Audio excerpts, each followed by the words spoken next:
நிமி நிமி சாப்பாடு ரெடி. எனக்கு பசி இல்ல. லேட் ஆனா ஆறி போயிடும். வா. வேண்டான்னு சொன்னல. அட சாப்பிடாம எப்படி இருப்ப?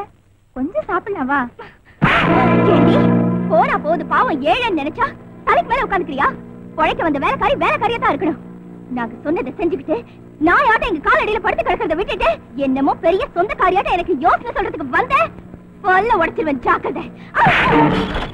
நாயாட்டம் உன் காலடியில கிடக்க வேண்டியது அவ இல்லடி, அவ காலடியில நீதான் கிடக்கும்.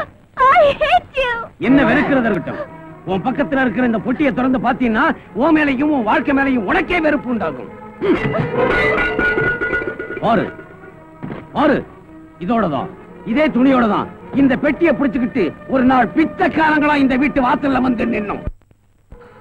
அண்ணின்னு பாசத்தோட கைய பிடிச்சு வீட்டுக்குள்ள அழைச்சிட்டு வந்த அந்த தெய்வத்துக்கு வேசின்னு முத்திர குத்தி ஊரை விட்டே விரட்டி அடிச்சவ உன் அம்மா. கூட பிறந்தவளாட்டம் ஆதரிச்ச அந்த புண்ணியவா மனசை கெடுத்து குடிகாரனாக்கி அநியாயத்துக்கு இருட்டறையில அடைச்சவ உன் அம்மா. அரச வாழ்க்கை அனுபவிக்க வேண்டிய இந்த வீட்டுக்குரிய பொண்ண வேலைக்காரியை விட கேவலமா நடத்துறீங்க நீயும் உன் அம்மாவும். இதெல்லாம் உனக்கு தெரியாத உண்மைங்க. அதோட இல்ல, நீயும் உன் அம்மாவும் அவனே இவனேன்னு கூப்பிட்டு சாகடிக்க முயற்சி செஞ்சீங்களே விஜய், அவன் வேற யாரோ இல்ல, இந்த ஆட்சிக்கு வாரிசு, இந்த தங்கச்சிக்கு